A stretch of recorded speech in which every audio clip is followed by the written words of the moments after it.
నమస్తే వార్తలకి స్వాగతం. వివరాల్లోకి వెళితే ఏపీ పర్యాటక శాఖకు సలహాదారుగా ఉండాలని యోగా గురువు రామ్దేవ్ బాబాను సీఎం చంద్రబాబు నాయుడు కోరారు. విజయవాడ జిఎఫ్ఎస్టీ టూరిజం కాన్క్లేవ్ లో పర్యాటక క్యారవాన్లను ఆయనతో కలిసి ప్రారంభించారు. ఈ సందర్భంగా సీఎం చంద్రబాబు మాట్లాడుతూ 30 సంవత్సరాలు రామ్దేవ్ బాబా తనకు తెలుసునని, పర్యాటక శాఖకు సలహాదారుగా ఉండాలని తాను కోరుతున్నట్లు తెలిపారు. సోషలిజం, కమ్యూనిజాని కంటే టూరిజానికే భవిష్యత్తులో ప్రాధాన్యత ఉంటుందన్నారు. రాష్ట్రంలో టూరిజం డెవలప్మెంట్ కు అన్ని చర్యలు చేపట్టామని, మున్ముందు నిరుద్యోగులకు భారీగా ఉద్యోగ అవకాశాలు లభిస్తాయని చంద్రబాబు స్పష్టం చేశారు. రాష్ట్రంలో అద్భుతమైన ఆలయాలు ఉన్నాయని, టెంపుల్ టూరిజాన్ని ప్రోత్సహిస్తామని సీఎం చంద్రబాబు తెలిపారు. 1000 కిలోమీటర్లకు పైగానే సముద్ర తీరం ఉందని, అలాగే అడవులు సైతం ఉన్నాయని ఆయన చెప్పారు. అందరి జీవితాల్లో యోగా భాగం కావాలనే ఉద్దేశంతో రాష్ట్రంలో యోగాంధ్ర నిర్వహించామని తెలిపారు. Today, to take further forward, I wanted to seek Baba Ramdev Guruji's blessings. Andhra Pradesh will be future destination for wellness and happiness. My goal is wealthy, healthy, happy Andhra Pradesh. That is the goal I have kept. I can create wealth through my economic policies. But Babaji is going to give happiness and health for everybody. That's why I'm requesting him now. I want to take his services, identification also. Both we are doing. So I am assuring you, world is watching us. This is a new project is going on. With natural food and your yoga and meditation, that will be the game changer. All other prayers who are all here, you will have a exciting timing. Amaravati అవినీతికి రాజధాని అని కేంద్ర మాజీ మంత్రి చింతా మోహన్ అన్నారు. గుంటూరులో press conference నిర్వహించిన ఆయన అమరావతి కార్పొరేట్ల రాజధాని అని వ్యాఖ్యానించారు. దేవతల రాజధాని అని చంద్రబాబు నాయుడు అంటారని, తాను అమరావతి అంతా తిరిగానని, ఒక్క దేవత కానీ ఒక్క గుడి కానీ కనిపించలేదని చెప్పారు. 23 జిల్లాల వాళ్లు అమరావతిని ఇష్టపడడం లేదన్నారు. తాను అమరావతికి వ్యతిరేకం కాదని, న్యూట్రల్ గా ఉంటానని చెప్పారు. తిరుపతిలో ఒక రాయలసీమ నాయకుడు వచ్చి ఉద్యమాన్ని చేపడుతున్నామని అన్నాడని తెలిపారు. రాయలసీమ బిడ్డైన చంద్రబాబుపై ఆ ప్రాంత ప్రజలు ఎదురు తిరుగుతున్నారన్నారు. భువనేశ్వర్, బెంగళూరు, చెన్నైలో రాజధాని ఉందని, కానీ 1000 ఎకరాలు భూములు తీసుకోలేదన్నారు. అమరావతి కోసం 30,000 ఎకరాలకు పైగా రైతుల నుంచి తీసుకున్నారని, కూటమి ప్రభుత్వం ఇప్పటి వరకు రైతులకు ఇచ్చిన మాట నిలబెట్టుకోలేదని విమర్శించారు. రెండవది అమరావతి, ఆయన దేవతల రాజధాని అంటాడు. నిన్న మొన్నంతా తిరిగాను, ఎక్కడన్నా దేవతలు ఏమన్నా కనిపిస్తారేమో అని. నాకు కనిపించిందల్లా కర్రతొమ్మ చెట్లు కనిపించాయి. ఒక్క దేవుడు కనిపించలేదు, ఒక్క దేవాలయం కనిపించలేదు. ఎందుకు ఇట్లా చెప్తావు? ఎందుకు చెప్తావు ఇలా? దేవతల రాజధాని 26 జిల్లాలు ఉన్నాయి. దాదాపు 23 జిల్లాల్లో ఉన్నటువంటి వాళ్ళు అమరావతిని ఇష్టపడటం లేదు. నేను న్యూట్రల్గా ఉంటాను. నాకేమి అమరావతి అయినా ఒకటే, ఇంకోటైనా ఒకటే. దీని గురించి నేను ఏ నిర్ణయం తీసుకున్నా చూస్తూ ఉంటాను. 26 జిల్లాల్లో ఉన్నటువంటి వాళ్ళల్లో రాయలసీమ జిల్లాల్లో ఉన్న వాళ్ళు ఇష్టపడటం లేదు అమరావతిని. కర్నూలు నుంచి ఒంగోలు దాకా 10 జిల్లాల్లో ఎవ్వరూ ఇష్టపడటం లేదు, బయటపడటం లేదు. అంతే. మొన్ననే తిరుపతిలో ఒక రాయలసీమ నాయకుడు వచ్చేసి ఒక మాట చెప్పాడు, మేము ఉద్యమాన్ని మొదలు పెడతామని. చంద్రబాబు నాయుడికి సున్నితంగా తెలియజేస్తాను, నువ్వు రాయలసీమ బిడ్డవి. నువ్వు రాయలసీమ వాళ్ళే నీ పైన వ్యతిరేకంగా ఉన్నారు. అమరావతి పైన ఆలోచించవయ్యా ఓ మిత్రమా. నాకు 50 ఏళ్ళుగా నువ్వు బాగా తెలుసు. ఆలోచించు. మరి కామ్రేడ్ బివి రాఘవులు గారు రాజధాని పైన ఒక స్టేట్మెంట్ ఇచ్చాడు. రాజధాని నగరం కట్టేదానికి 1000 ఎకరాలు చాలు అన్నాడు. దాంతో కామ్రేడ్ బివి రాఘవులు గారితో నేను ఏకీభవిస్తున్నా. 1000 ఎకరాలకు మించి అవసరం లేదు. భువనేశ్వర్లో రాజధాని ఉంది, చెన్నైలో రాజధాని ఉంది, బెంగళూరులో రాజధాని ఉంది. ఏ రాజధానికి 1000 ఎకరాలు ఎవడూ తీసుకోలేదే, నువ్వెందుకు చేస్తున్నావు? సరే, నీకేదో ఇష్టపడ్డది, మరి మీకు బంధువులు ఎక్కువ గుంటూరు జిల్లాలో, ఆ బంధు ప్రీతితో ఈడకు వచ్చావు, తిరుపతి నుంచి అమరావతికి వచ్చావు. మరి బంధు ప్రీతితో నువ్వు ఏది 1000 ఎకరాలు అనుకున్న దాన్ని నువ్వు 30,000 చిల్లర ఎకరం తీసుకున్నావు. వాళ్ళకి ఎన్నెన్నో చెప్పావు. చెప్పిన మాట రైతులకు ఏమైనా ఈ రోజు వరకు నెరవేర్చావా చంద్రబాబు నాయుడు గారు అని నేను అడుగుతున్నా. నువ్వు చెప్పావు అదేదో ఇస్తాను, ఇదేదో ఇస్తాను, ఏమి ఇచ్చావు వాళ్ళకి? ఇప్పటిదాకా ఈ 30,000 ఎకరాల భూమిని తీసుకున్నటువంటి రైతులకి ఏమి చేశావు ఈ సంవత్సర కాలంలో నేను అడుగుతున్నా సూటిగా. అంతర్జాతీయ మాదక ద్రవ్యాల వ్యతిరేక దినాన్ని పురస్కరించుకుని ఆంధ్రప్రదేశ్ డ్రగ్స్ వద్దు బ్రో అంటూ నినదించారు. డ్రగ్స్ గంజాయిపై యుద్ధం ప్రకటిస్తున్నట్లు ముఖ్యమంత్రి చంద్రబాబు నాయుడు స్పష్టం చేశారు.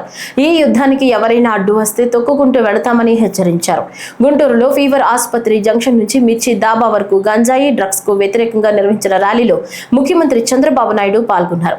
విద్యార్థులతో కలిసి డ్రగ్స్ వద్దు బ్రో బ్యానర్ పట్టుకుని సీఎం నడిచారు. అనంతరం ఏర్పాటు చేసిన సభలో మాదక ద్రవ్య రహిత రాష్ట్రం మార్చాలంటూ ప్రతిజ్ఞ చేశారు. నషా ముక్త్ భారత్ అభియాన్ కింద చేపట్టిన కార్యక్రమాన్ని విస్తృతం చేయాలని ముఖ్యమంత్రి చంద్రబాబు స్పష్టం చేశారు. యువతను గంజాయి డ్రగ్స్ కు బానిస చేసి సమాజాన్ని పీడిస్తున్న మాఫియాను తరిమేద్దామని సీఎం పిలుపునిచ్చారు. కొన్ని దిక్కలు నేను చూస్తున్నాను, కొంతమంది గంజాయి అమ్మే పరిస్థితి వచ్చారు. మామూలు షాపుల్లో గంజాయి అమ్మక కేంద్రాలుగా తయారైపోయినాయి. ఇప్పుడు అవన్నీ కూడా మనం గట్టిగా టైటన్ చేస్తే ఇప్పుడు కొత్తగా మెడికల్ షాప్లో మత్తు పదార్థాలు అమ్మే పరిస్థితికి వచ్చారు. అంటే ఎక్కడికి పోతున్నా నాకైతే అర్థం కావడం లేదు. దీనిపైన కూడా నేనే పేరు పెట్టాను, ఈగలని. రాష్ట్రం మొత్తం ఇలాంటి వ్యక్తులపైన డేగ కన్నేశాం. 3వ కన్ను చూస్తానే ఉంటుంది. మిమ్మల్ని ఎవ్వరిని వదిలిపెట్టనని మరొకసారి హెచ్చరిస్తున్నా. మారితే మారండి, మారకపోతే ఈ రాష్ట్రంలో ఉండడానికే మీకు అర్హత లేదు. ఈ విషయం మీరు గుర్తుపెట్టుకోండి. ఎవడైనా సరే ఆడబిడ్డల జోలుకొస్తే అదే చివరి రోజు. శాశ్వతంగా మత్తు దిగిపోతుంది. ఆ విషయం కూడా వీళ్ళు గుర్తుపెట్టుకోవాలి. వెన్నెముకలో వణుకు పుట్టాలి. నేను మిమ్మల్ని కూడా ఒకటి విజ్ఞప్తి చేస్తున్నా. ప్రభుత్వం చేయాల్సినవన్నీ చేస్తాం. నేను ఒకసారి యుద్ధాన్ని ప్రకటించానంటే మీరు అర్థం చేసుకోవాల్సిన అవసరం ఉంది. ఆంధ్రప్రదేశ్ రాష్ట్రం పర్యాటక రంగాన్ని సమగ్రంగా అభివృద్ధి చేసే దిశగా బడ్జెట్ కేటాయింపులు, విధాన రూపకల్పన అమలులో వేగాన్ని పెంచుతోంది. Global forum for sustainable tourism, Andhra Pradesh tourism development corporation సంయుక్తంగా నిర్వహిస్తున్న టూరిజం కాన్క్లేవ్ టెక్ AI 2.0 2వ రోజు సమావేశంలో రాష్ట్ర పర్యాటక శాఖ మంత్రి కందుల దుర్గేష్ ముఖ్య అతిథిగా పాల్గొని తన అభిప్రాయాలు వెల్లడించారు.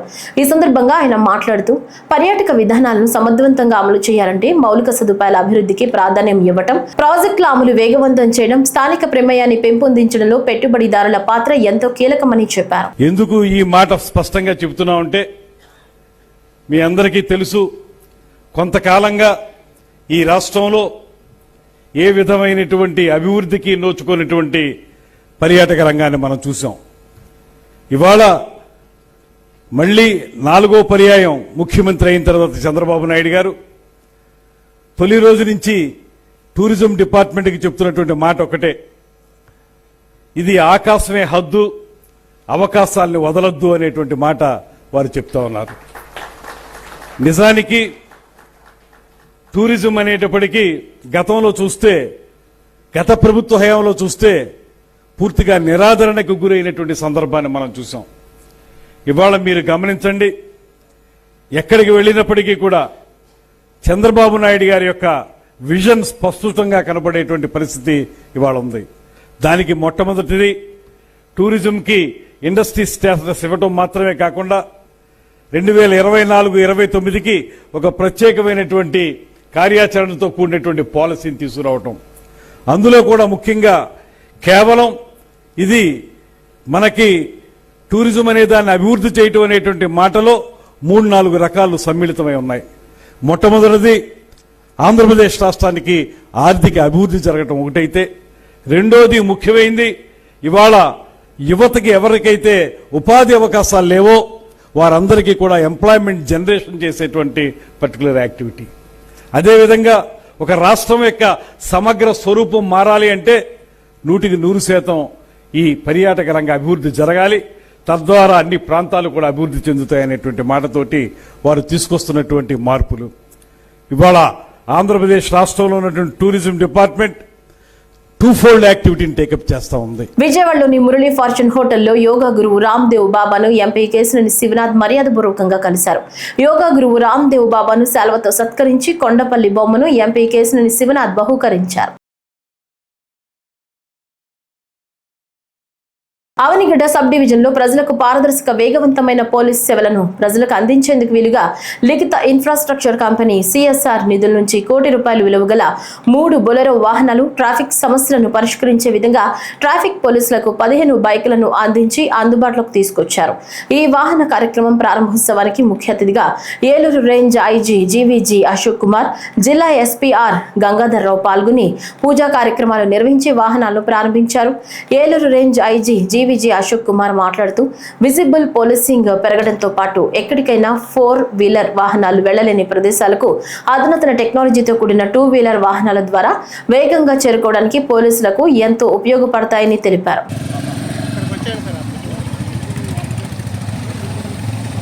తిరుపతి జిల్లా శ్రీకాళహస్తిలోని ప్రభుత్వ బీసీ హాస్టల్ ను ఈరోజు ఆకస్మికంగా తనిఖీ చేశారు ఎమ్మెల్యే బొజ్జల సుధీర్ రెడ్డి. గత 2 రోజుల క్రితం కలుషిత ఆహారం తిని 16 మంది విద్యార్థులు అస్వస్థతకు గురి కావడంతో ప్రభుత్వ వసతి గృహాన్ని పరిశీలించి విద్యార్థులతో మాట్లాడారు. అనంతరం పాత్రికేయులతో ఎమ్మెల్యే మాట్లాడుతూ విధులు ఆలస్యత్వం వహిస్తే ఊరుకునేది లేదన్నారు. ప్రతి 2 వారాలకు ఒకసారి శ్రీకాళహస్తి నియోజకవర్గ పరిధిలోని హాస్టళ్లను ఆకస్మికంగా తనిఖీ చేస్తానని, విద్యార్థుల నుంచి ఫిర్యాదులు వస్తే సిబ్బందిపై చర్యలు తీసుకుంటామని హెచ్చరించారు. కూడా పేరెంట్స్ కూడా మేము మాట్లాడాం. అట్నే బ్రహ్మాండంగా మా లోకేష్ అన్న గారి ఆలోచన మేరకు, బాబు గారి ఆలోచన మేరకు మంచి సన్న బియ్యం ఇస్తున్నారు. ఈ రోజు చూశాను, వాళ్ళందరూ కూడా ఎంతో చెప్తున్నారు, ఇంతవరకు బియ్యం బాగాలేదన్నా, తిండి కడుపునొప్పి వచ్చేది, ఇప్పుడు బాగుంది, బ్రహ్మాండంగా సన్న బియ్యం ఇస్తున్నారు అని చెప్పడం జరిగింది. అట్నే బుక్స్ కాడికి వస్తే మంచి బుక్స్ వితౌట్ పొలిటికల్ పోస్టర్స్, అంటే జగన్మోహన్ రెడ్డి పోస్టర్ లేకుండా ఇంకో ఫోటో కూడా ఉండింది. ఇప్పుడు అవన్నీ తీసేసి ఎక్కడ కూడా ఎవరు ఫోటోలు లేకుండా ప్రాపర్ గా మంచి క్వాలిటీ బుక్స్ ఇస్తున్నాం. అట్లనే మంచి క్వాలిటీ బ్యాగ్స్ ఇస్తా ఉన్నాం. నిజంగానే లోకేష్ గారి ఆలోచన ఏంటంటే దేవాంశ్ కొడుకు, ఆయన కొడుకు ఏ రకంగా చేస్తాడో అదే రకంగా అందరు పిల్లలు చేయాలో ఆలోచన, మంచి ఆలోచన. మేమందరం కూడా అన్నకు సపోర్ట్ చేస్తా ఉన్నాం. అట్లనే ఆయన ఆలోచన ఎంత దూరం పోతుందంటే కింద స్థాయిలో కూడా స్కూల్స్ ఎట్టున్నాయి, లేడీస్ స్కూల్స్ దగ్గర బయట పిల్లలు హాస్టల్ బయట కూడా వీడికి అవసరం పెట్టాలా. ఇవన్నీ కూడా మరి తగిన చర్యలు తీసుకున్నందుకు మేము ఆనందిస్తున్నాం. తప్పకుండా మేము సపోర్ట్ చేస్తాం. వచ్చే రోజుల్లో కూడా నాకు కూడా 2 కూతుర్లు కాబట్టి ఏ రకంగా పిల్లల్ని చూసుకోవాలో ఆ రకంగా పిల్లల్ని చూసుకుంటాం. వచ్చే రోజుల్లో కూడా ఇది మళ్ళీ రిపీట్ కాకుండా గవర్నమెంట్ సైడ్ నుంచి మేము కూడా కఠిన చర్యలు తీసుకొని ఎవరితో అందరితో మాట్లాడుకొని అవసరమైతే ఫ్లయింగ్ స్క్వాడ్ పెట్టి ఎవ్రీ 2 వీక్స్ ఒకసారి ఫ్లయింగ్ స్క్వాడ్ పెట్టి ఎక్కడెక్కడ ఏవే ఉన్నాయి తనిఖీలు వేసుకుంటా. నేను కూడా ఇంకటి నుంచి ఒక డిసైడ్ చేశాను, మంత్లీ ఒక 3-4 టైమ్స్ ఒక సర్ప్రైజ్ విజిట్స్ టు స్కూల్స్ అన్ని దగ్గర పోతా. ఎక్కడన్నా ఎవరన్నా తప్పు చేసేమో తాట తీసి సస్పెండ్ చేయడమే, దాని తప్ప ఇంకోటి ఉండదు. జూలై 5వ తేదీన జరిగే జాతీయ లోక్ అదాలత్లో కక్షిదారులు తమ కేసులను రాజీ మార్గం ద్వారా పరిష్కరించుకోవాలని ఉమ్మడి పశ్చిమ గోదావరి జిల్లా 11వ జిల్లా అదనపు న్యాయమూర్తి షేక్ సికిందర్ బాషా కోరారు. పశ్చిమ గోదావరి జిల్లా తాడేపల్లిగూడెంలో లోక్ అదాలత్ నిర్వహణ, కేసులో పరిష్కారంపై న్యాయవాదులతో శుక్రవారం సమావేశం నిర్వహించారు. అనంతరం న్యాయమూర్తి దూరదర్శన్తో మాట్లాడుతూ జాతీయ లోక్ అదాలత్లో రాజకీయ అర్హత గల కేసులను గుర్తించామన్నారు. పారా లీగల్ వాలంటీర్లు గ్రామాల్లో లోక్ అదాలత్ పై వివరిస్తున్నారని చెప్పారు. ప్రతి సంవత్సరం లాగే 5 జూలై 2025 సంవత్సరం శనివారం, మొదటి శనివారం జాతీయ స్థాయిలో లోక్ అదాలత్ నిర్వహించడం జరుగుతుంది. ఈ లోక్ అదాలత్లో ముఖ్యంగా ఎన్ఐ యాక్ట్ కేసులు, అలాగే సివిల్ దావాలు, క్రిమినల్ కేసులు, కాంపౌండబుల్ ఎక్సైజ్ కేసులు, ఇవన్నీ రాజీ చేయడం జరుగుతుంది. మనందరికీ తెలుసు, రాజీ మార్గమే రాజమార్గం. ఒకసారి నేషనల్ లోక్ అదాలత్లో సెటిల్ అయిన మ్యాటర్సు సుప్రీంకోర్టు తీర్పుతో సమానం. మళ్ళీ దాని మీద మామూలుగా అయితే అప్పీల్ ఉండదు. ప్రత్యేక పరిస్థితుల్లో హైకోర్టుకు వెళ్లాల్సిన పరిస్థితి. కాబట్టి ఈ సదవకాశాన్ని వినియోగించుకొని కోర్టులో పెండింగ్ ఉన్న కేసులు పరిష్కరించుకొని అందరూ శాంతిగా ఉండాలని చెప్పేసి ఈ అవకాశాన్ని అందరూ సద్వినియోగం చేసుకోవాలని చెప్పేసి మీ అందరినీ కోరుకుంటూ సెలవు తీసుకుంటాం. తిరువూరు మండలం లక్ష్మీపురం గ్రామంలో ఏఎంసీ చైర్మన్ గా లక్ష్మీ అనిత ప్రమాణ స్వీకారం చేశారు. ఈ ప్రమాణ స్వీకార మహోత్సవానికి ముఖ్య అతిథిగా ఎంపీ కేశినేని చిన్ని, KDCC bank chairman Nettem Raghuram, డైరెక్టర్లు, 4 మండలాల ముఖ్య నాయకులు, కార్యకర్తలు హాజరయ్యారు. ఈ సందర్భంగా విజయవాడ ఎంపీ చిన్ని మాట్లాడుతూ, నా రాజకీయ జీవితం తిరువూరు నుంచే, అందుకే తిరువూరు అంటే నాకు అమితమైన ప్రేమ అని అన్నారు. రాబోయే 5 నెలలు చంద్రబాబు పర్యటన తిరువూరు నియోజకవర్గంలో ఉంటుందని చిన్ని అన్నారు. ఇవాళ రేపు త్వరలో రైతు బంధు కార్యక్రమం కూడా రాబోతుంది. అంతేకాకుండా మహిళలకు ఉచిత బస్సు ఆగస్టు 15 నుంచి ప్రారంభం కాబోతుంది. ఆల్రెడీ ఉచిత సిలిండర్ ఇచ్చాం. నిన్నే చూసాం. మన యువ నేత, నాకు అత్యంత ఆప్తుడైన నారా లోకేష్ గారు నిన్న త్వరలో నిరుద్యోగ వృత్తి ఈ సంవత్సరంలోనే ఇస్తానని చెప్పి రాష్ట్రంలో ఉన్న యువకులందరికీ కూడా ఒక హామీ ఇచ్చారు. అది కూడా ఇస్తే మన సూపర్ 6 నిరంతరం వెళ్తుంది. ఇక కొంతమంది డ్రామా ఆర్టిస్టులు, కొంతమంది రౌడీల్ని, గంజాయి బ్యాచ్ని గమ్మటేసుకుని రాష్ట్రంలో అరాచకాలు సృష్టించాలని తిరిగే వ్యక్తులు నిన్నే చూసాం. ఒక వ్యక్తి కారు కింద పడితే కూడా కారు తొక్కించుకుని వెళ్ళి అతన్ని హాస్పిటల్లో చేర్పించడానికి కూడా ఒక్క కార్యకర్త ముందుకు రాలేదు. అదే 45 నిమిషాలు అట్లా ఉండడం వల్ల అతను చనిపోయాడు. అదే మన కార్యకర్త ఏ విధంగా బిహేవ్ చేస్తారు. ఏ చిన్న ఇన్సిడెంట్ అయినా కూడా ముందు, ఎక్కడైనా రోడ్ యాక్సిడెంట్ అయినా ఎక్కడున్నా ముందు మనం అక్కడిని హాస్పిటల్లో తీసుకెళ్తాం. సొంత కారు తొక్కుతున్నా పట్టించుకోలేని వ్యక్తి ఆయన.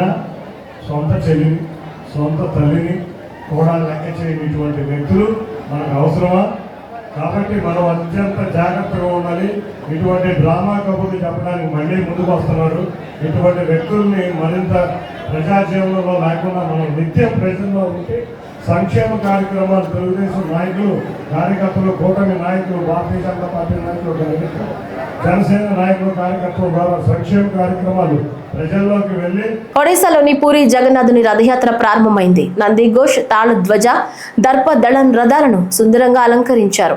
జగన్నాథుడు, బాలభద్రుడు, సుభద్రాదేవి రథాలపై గుండిచా దేవి ఆలయం వరకు విహరిస్తారు. ఈ ఏడాది యాత్రను వీక్షించేందుకు 12 లక్షల మందికి పైగా భక్తులు వచ్చే అవకాశం ఉంది. ఇప్పటికే భారీగా జనం తరలి రావడంతో అధికారులు 10,000 మంది పోలీసులతో మోహరించారు. 275 AI కెమెరాలు, డ్రోన్ల సాయంతో నిఘా ఉంచారు. భద్రాద్రి కొత్తగూడెం జిల్లా Singareni Kothagudem area 10.5 megawatts solar power plant 3 incline వద్ద నూతనంగా నిర్మించిన సోలార్ మోడల్ హౌస్ ప్రారంభోత్సవ కార్యక్రమం general manager M Shalem Raju ఆధ్వర్యంలో సింగరేణి సంస్థ డైరెక్టర్లు D Satyanarayana Rao, director LV Suryanarayana, director K Venkateswarlu, director చేతుల మీదుగా మోడల్ హౌస్ ప్రారంభోత్సవం జరిగింది. ఈ సందర్భంగా డైరెక్టర్ మాట్లాడుతూ, ఈ సోలార్ మోడల్ హౌస్ ను దాదాపు 37 లక్షల వ్యయంతో నిర్మించామని, ఈ హౌస్ లో నిర్మించటకు ముఖ్య కారణం సింగరేణి సోలార్ పవర్ ప్లాంట్ ఎక్కడెక్కడ ఉన్నాయి, వాటి విస్తీర్ణం, అలాగే వాటి వివరాలను తెలియజేయగలరన్నారు. హౌస్ నందు RG3 OC OB డంపుపై ఏర్పాటు చేయబోతున్న సోలార్ ప్లాంట్, అలాగే STPP నందు 5 మెగావాట్స్ ఫ్లోటింగ్ సోలార్ ప్లాంట్, అలాగే నూతనంగా నిర్మించబోతున్న 22.5 మెగావాట్స్ సోలార్ పవర్ ప్రాజెక్ట్ వివరాలను పూర్తిగా విశ్లేషించుటకు అనువుగా ఉండేలా ఈ నిర్మాణాన్ని చేశామన్నారు. పైన ప్యానల్స్ కూడా పెట్టాము. ఒకటైతే ఇది టోటల్ VIP సార్, అంటే బిల్డింగ్ ఫోటో కొట్టాయి. ఈ రూఫ్ ఏదైతే ఉందో ఈ టోటల్ రూఫ్ మనం సోలార్ ప్యానల్ చేసాం సార్. ఇప్పుడు తీసేస్తే డైరెక్ట్ రూఫ్ పంపిస్తారు. షీట్స్ ఏం లేవు. అక్కడ జనరేట్ అయ్యి అక్కడ ఇన్వర్టర్ సార్. అక్కడ నుంచి మనకి ఎనర్జీ అనేది ఫెడ్ అవుతుంది. So this is completely power independent. ఇదంతా లైట్, ఇదంతా సోలార్ కంప్లీట్ పవర్ ఇండిపెండెంట్. ఎంతైతే మనకి బ్యాటరీ కూడా పెట్టారు. లేదు సార్, బ్యాటరీ పెట్టలేదు. అంటే అదే బ్యాటరీ పెట్టాలి, యాడ్ చేయాలి. అంటే మనకి హెడ్తో హిట్ చేసాం కాబట్టి డే టైంలో ఎక్సెస్ ఎనర్జీ ప్రొడ్యూస్ అయ్యి నైట్ టైంలో ప్రొడ్యూస్ అయిన ఎనర్జీ కన్సూమ్ చేస్తుంది కాబట్టి టోటల్గా నెట్ జీరో సార్. సో మనకి అంటే బ్యాటరీ పెట్టే బదులు ఎక్సెస్ ప్రొడ్యూస్ అయితే గ్రిడ్కి వెళ్ళిపోయి మళ్ళీ నైట్ లో రీడింగ్ తీసుకుంటుంది. ఓవరాల్ గా సో ఉండే పవర్ కూడా పైన ప్యానల్ ప్రొడ్యూస్ అయింది, లైట్లు ప్యానల్ ఇప్పుడు ఏ మోడ్ బట్టి ఏమన్నా ఎంత అవుతుంది? అది బయట చూసే వాళ్ళు తెలియట్లేదు. అందుకే ఐసోనిక్ తెలవాలంటే ఆ చుట్టూ మరబట్టి కలిసి ప్యానల్స్ తో ఆ సైజ్ ప్యానల్స్ ఉంటాయి కదా, దొరుకుతాయి కదా. బందిఖానా నుంచి విముక్తి కల్పించండి అంటూ రిటైర్డ్ ఏఆర్ఎస్ఐ కుటుంబం వేడుకుంటోంది. దారి మూసివేతతో రాకపోకలకు గత 8 ఏళ్లుగా అష్టకష్టాలు పడుతున్నామని తమ గోడును వెళ్లబోసుకున్నారు. పక్షవాతంతో బాధపడుతున్న భార్యకు ఫిజియోథెరపీ చేయించాలన్నా ఇంటికి దారి లేక వైద్యుడు సైతం రాలేని పరిస్థితి ఏర్పడిందని ఆవేదన చెందుతున్నారు. కష్టార్జితంతో స్థలం కొనుగోలు చేసి మున్సిపల్ అనుమతులతో ఇల్లు నిర్మించుకున్నా తీరా కొన్నేళ్ల క్రితం ఏపీఎస్పీ బెటాలియన్ అధికారులు నడకదారి మూసివేయడంతో తన కుటుంబం బందీఖానాగా దుర్భర జీవితాన్ని గడుపుతున్నామని, తన కుటుంబానికి నడకదారి కల్పించి బందీఖానా నుంచి విముక్తి కల్పించాలని ఓ రిటైర్డ్ ఏఆర్ఎస్ఐ వేడుకుంటున్నాడు. నా పేరు తప్పెట సుదర్శన్ రావు. రిటైర్డ్ ఏఆర్ఎస్ఐ 6th బెటాలియన్లో పనిచేసి 1997లో వాలంటీర్ రిటైర్మెంట్ అయ్యాను. క్యాంపుకి ఎదురుకున్నటువంటి పట్టా స్థలం కొనుక్కొని మున్సిపాలిటీ వారి అనుమతితో ఇల్లు కట్టుకొని అందులో నివసిస్తూ ఉన్నాను.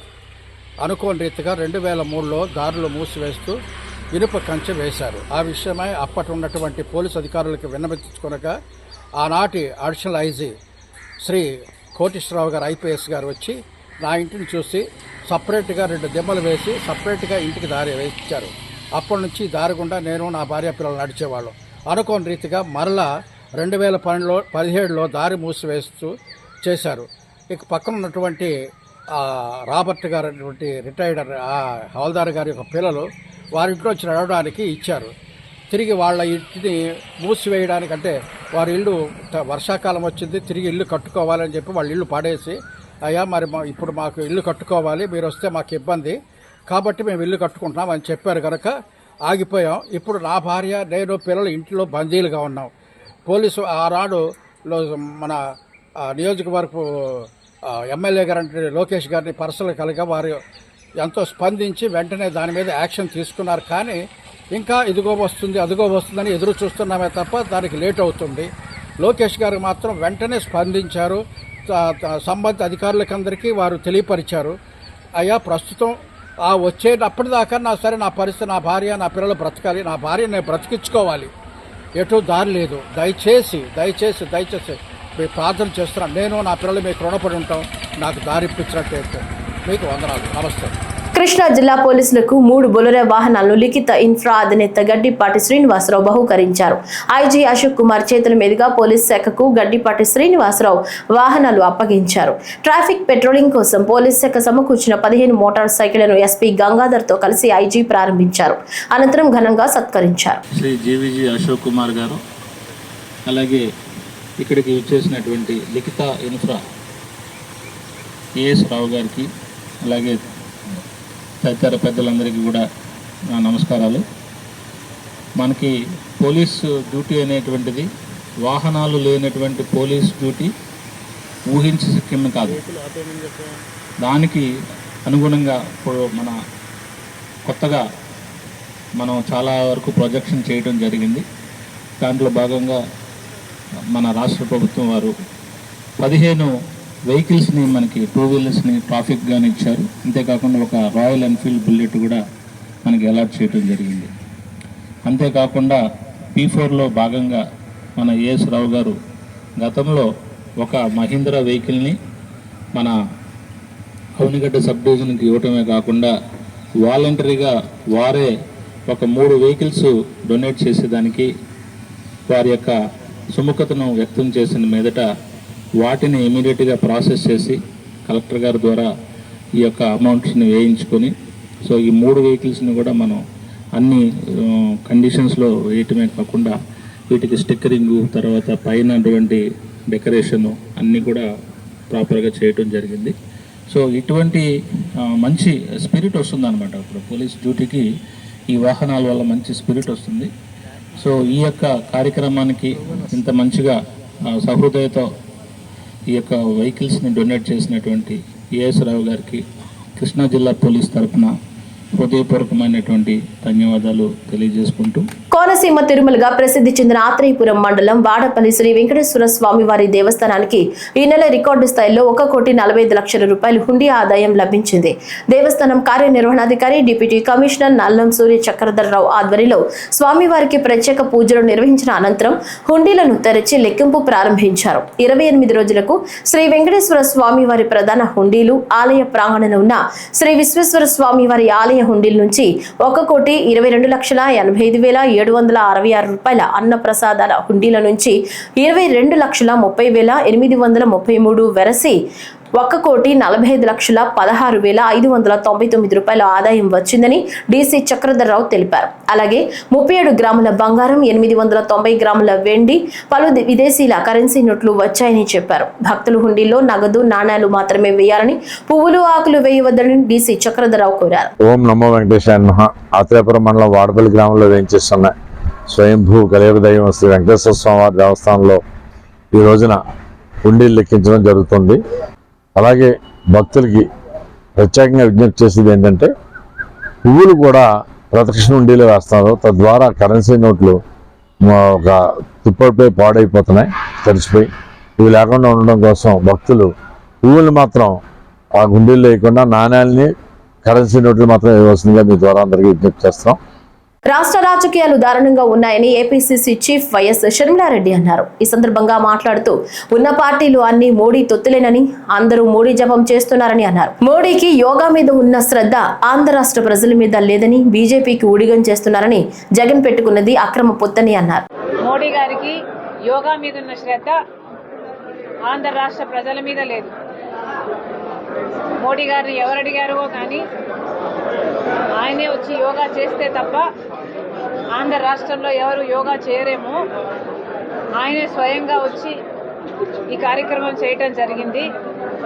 పైగా మోడీ గారు ఈరోజు పేపర్లో చూస్తే, మోడీ గారు దేశం అంతటిలో కంటే ఆయనకు ఆంధ్ర రాష్ట్రంలో ఈ యోగా కార్యక్రమంలో పాల్గొంటే చాలా తృప్తిగా ఉంది అట. కానీ ఆంధ్ర రాష్ట్రానికి ఇచ్చిన విభజన హామీలలో ఏ ఒక్క హామీ గురించి అయినా మోడీ గారు మాట్లాడి వెళ్లారా అంటే ఒక్కటంటే ఒక్క మాట కూడా ఆంధ్ర రాష్ట్ర ప్రజలకు భరోసా కలిగించేదిగా లేనే లేదు.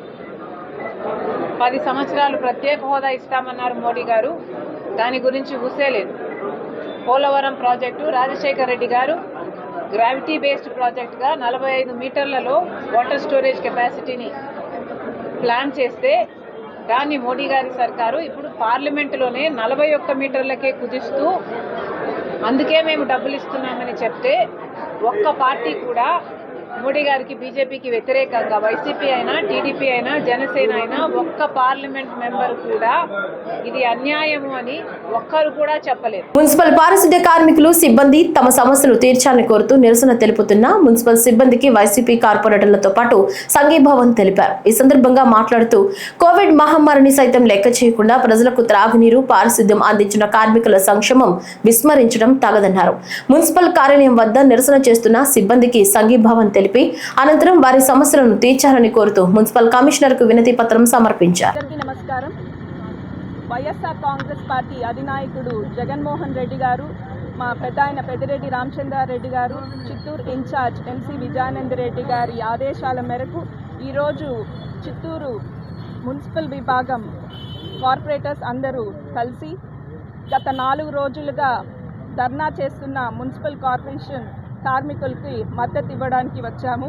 మనమందరూ బాగుండాలంటే మన చుట్టూ ఉన్న ప్రదేశము పరిశుభ్రంగా ఉండాలి. దీనికి ముఖ్య కారణం మన మున్సిపల్ సిబ్బంది. మనం తాగే నీరు, పీల్చే గాలి ప్రతి ఒక్కటి బాగుండాలి అంటే మున్సిపల్ సిబ్బంది చాలా ముఖ్యము. మనమందరూ కూడా గుర్తు చేసుకోవాలి, కోవిడ్ సమయంలో కోవిడ్ సైతం లెక్క చేయకుండా కార్మికులు చాలా కష్టపడ్డారు. ప్రజల ప్రాణాల కోసం ఎంతో కృషి చేశారు. దీనన్నీ కూడా మనం దృష్టిలో పెట్టుకొని ఈరోజు వాళ్ళు డిమాండ్ చేస్తున్న వాళ్ళ జీతాలు పెంచడం కానీ ప్రభుత్వం నుంచి వచ్చే పథకాలు అందాలి అనేసి వాళ్ళు కోరుతున్నారు. ఒక మేడేనే కాదు, ప్రతిరోజు వీరు చేసే పనికి మనం అభినందించాలి. అలాంటి కార్మికులు ఈరోజు ఎండనక వాననక ఇక్కడ కూర్చొని ధర్నా చేస్తుంటే చాలా బాధాకరంగా ఉంది. మా నాయకుడు జగన్మోహన్ రెడ్డి గారు ఎప్పుడు కార్మికులు ఎప్పుడు మద్దతు ఇస్తారు. అలాగే మా పెద్దిరెడ్డి రామచంద్రారెడ్డి గారు మరియు మా విజయానంద రెడ్డి గారు, కార్పొరేటర్స్ అందరూ మేము కార్మికులకి మద్దతు ఇస్తున్నాము. తక్షణమే ప్రభుత్వం వీళ్ళ జీతాలు పెంచి వీళ్ళు అడిగిన డిమాండ్స్ అన్నీ చేయాలని మేము కోరుతున్నాము. మన సిబిఎన్ గారిని, అలాగే మున్సిపల్ మినిస్టర్ నారాయణ గారు, చిత్తూరు ఎమ్మెల్యే గారు, కమిషనర్ గారు దీనికి వెంటనే స్పందించాలని మేము డిమాండ్ చేస్తున్నాం. సీఎం చంద్రబాబు మోసాలను బలంగా ప్రజల్లోకి తీసుకువెళదామని మాజీ మంత్రి ఉభయ గోదావరి జిల్లాల రీజనల్ కోఆర్డినేటర్, రాష్ట్ర శాసన మండలి ప్రతిపక్ష నేత బొత్స సత్యనారాయణ, కురసాల కన్నబాబు, కాకినాడ పార్లమెంటు పరిశీలకుడు సూర్యనారాయణ రాజు పార్టీ, కాకినాడ పార్లమెంట్ పరిశీలకుడు సూర్యనారాయణ రాజు పార్టీ కాకినాడ జిల్లా అధ్యక్షుడు దాడిసిట్టి రాజా, మాజీ ఎంపీ బంగా గీతా విశ్వనాథ్ పేర్కొన్నారు. కాకినాడ సూర్యకళా మందిరంలో వైఎస్ఆర్ పార్టీ విస్తృత స్థాయి సమావేశం నిర్వహించారు. తొలుత మాజీ ముఖ్యమంత్రి స్వర్గీయ వైఎస్ రాజశేఖర రెడ్డి విగ్రహానికి పూలమాలలు వేసి నివాళులర్పించారు.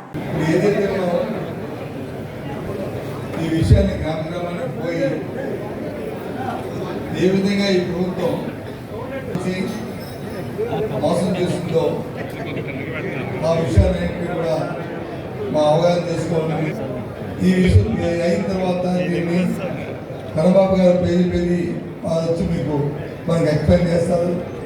అయిన తర్వాత మళ్ళీ నేను మాట్లాడతాను. మాట్లాడిన తర్వాత ఈ కార్యక్రమాన్ని మనం ముగించుకుందాం. కాబట్టి దయచేసి అందరూ ఇది చాలా అవసరమైన విషయం కాబట్టి శ్రద్ధగా అందరూ కూడా దాని మీద దృష్టి పెట్టాలని మిమ్మల్ని అందరినీ కోరుతూ, ఓడించడం కోసం ప్రయత్నం చేయడంలో ముఖ్యంగా ఆయన తీసుకున్న ప్రధాన అస్త్రం ఏంటంటే అందమైన అబద్ధాలని ప్రజల్ని నమ్మించే విధంగా జనంలోకి తీసుకెళ్ళడం. ఎలా తీసుకెళ్ళాడంటే గతంలో ఆయన హామీలు ఇచ్చి మోసం చేసిన విషయం కూడా మర్చిపోయే విధంగా పచ్చి అబద్ధాలని, ఆచరణ సాధ్యంగాని హామీలు కూడా ప్రచారం చేశారు. పెద్దలు బొత్స సత్యనారాయణ గారు లాంటి ముఖ్య నాయకులు, మన నాయకుడికి జగన్మోహన్ రెడ్డి గారికి కొన్ని సందర్భాల్లో మన మేనిఫెస్టో గురించి చెప్పినప్పుడు వారు ఒకటే చెప్పారు, మనం చెప్పినవే కాదు చెప్పనివి కూడా ఇస్తున్నాం. కృష్ణా జిల్లా మచిలీపట్నంలోని మున్సిపల్ కమిషనర్ పై జిల్లా కలెక్టర్ డీకే బాలాజీకు వైసీపీ కార్పొరేటర్లు ఫిర్యాదు చేశారు. ఈ సందర్భంగా మేయర్ చిటికిన వెంకటేశ్వరమ్మ నాయకత్వంలో కలెక్టర్ ని వైసీపీ కార్పొరేటర్లు కలిశారు. కౌన్సిల్ ప్రమేయం లేకుండా కార్పొరేషన్ నిధులను దుర్వినియోగం చేస్తున్నారని, కమిషనర్ ఏకపక్ష నిర్ణయాలు తీసుకుని కౌన్సిల్లో పాలక వర్గంగా ఉన్న తమను అవమానపరుస్తున్నారని ఆవేదన వ్యక్తం చేశారు. ఏంటంటే చూడండి, ఇది లెటర్ మచిలీపట్నం మున్సిపల్ కార్పొరేషన్ కి సంబంధించిన అన్ని బ్యాంక్ స్టేట్మెంట్స్ మరియు సిఎఫ్ఎంఎస్ లెడ్జర్ కాపీలను 2024 ఏప్రిల్ 1 నుండి 31 మార్చి 2025 వరకు ఇప్పించవలసిందిగా మేయర్ మచిలీపట్నం మున్సిపల్ కార్పొరేషన్ రాసుకున్న అర్జీ. ఇది సంవత్సర కాలం నుంచి జరుగుతున్న పాపం మచిలీపట్నం మున్సిపల్ కార్పొరేషన్లో. ఇవాళ మచిలీపట్నంలో మేయర్ గారు, కమిషనర్ గారు, అలాగే తన కింద తాబేదారులుగా పనిచేస్తున్న కొంతమంది అధికారులు కలిసి కోట్లాది రూపాయలు ఇష్టారాజ్యంగా మీరు చెక్కులు రాసుకుని అడ్వాన్స్ పేమెంట్లు, అందులో మున్సిపల్ అధికారులు కొంతమంది రాసుకున్నమాట వాస్తవం కాదా అని నేను అడుగుతున్నా.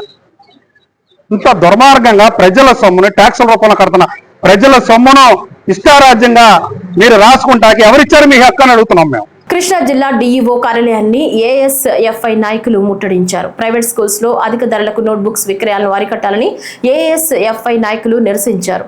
అనంతరం డీఈఓ ఛాంబర్ ముందు బైఠాయించారు. నిబంధనలకు విరుద్ధంగా వ్యవహరిస్తున్న ప్రైవేట్ స్కూల్స్ పై చర్యలు తీసుకోవడం లేదని ఆగ్రహం వ్యక్తం చేశారు.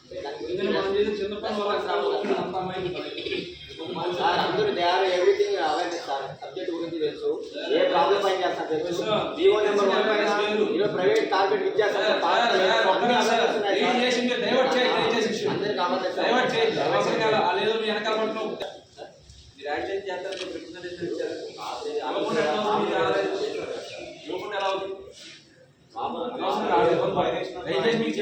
నేను చెప్పాను. లాయర్ గారికి చట్టం తెలుసు. దయచేసి మాకు కోఆపరేట్ చేసి మీరు ఎప్పుడైతే మీరు ఎవరో ముగ్గురు నలుగురు వస్తే నేను సీసీ గారితో మాట్లాడి మీకు ఏర్పాటు చేస్తాను. ఏలూరు జిల్లా కమిటీ ఆధ్వర్యంలో జూన్ 25న కుక్కునూరులో పోడుదారులకు పట్టాలు ఇవ్వాలని CPI ML ప్రజాపంద Kukkunuru party office నుంచి 500 మందితో భారీ ప్రదర్శనగా బయలుదేరి అశ్వారావుపేట, బూర్గంపాడు, రామసింగారం రోడ్డు సెంటర్ వరకు కొనసాగి అక్కడి నుంచి ఫారెస్ట్ రేంజ్ ఆఫీస్ వరకు వెళ్లి ధర్నా చేస్తూ వినతి పత్రం ఇవ్వడం జరిగింది. పట్టాలు ఇవ్వాలని చెప్పేసి కోరుతూ సిపిఎంఎల్ మాస్ లైన్ ఏలూరు జిల్లా కమిటీ ఆధ్వర్యంలో కుక్కునూరులో మనం భారీ ప్రదర్శన చేస్తాం. ఏదైతే గ్రామ సభలు నిర్వహించాల్సిన అవసరం ఉండగా గ్రామ సభలు పెట్టకుండా పోడుదారులు ఇచ్చిన దరఖాస్తులు మొత్తం బుట్టదాఖలు చేసిన పరిస్థితుంది. వేలాది దరఖాస్తులు ఇచ్చిన వాటికి పట్టాలు ఇవ్వాలని పరిస్థితుంది. పట్టాలు ఇవ్వాలని చెప్పేసి రాష్ట్ర ప్రభుత్వాన్ని కోరుతా ఉన్నాం. మరి గత ప్రభుత్వం జగన్మోహన్ రెడ్డి ప్రభుత్వం పట్టాలు ఇస్తానని ఇవ్వలేదు. కూటమి ప్రభుత్వం అధికారులకు సంవత్సరం అయింది, ఇప్పటిదాకా పట్టాలు ఇవ్వాలని పరిస్థితుంది. పట్టాలు ఇవ్వకపోతే కూటమి ప్రభుత్వం పట్టాలు ఇవ్వకపోతే పెద్ద ఎత్తున విజయవాడలో వేలాది మందితోటి మరి ముట్టడి కార్యక్రమం చేస్తామని చెప్పేసి సిపిఎం ప్రజాపందగా హెచ్చరిస్తా ఉన్నాం. ఈ వార్తలు ఇంతటితో సమాప్తం. నమస్కారం.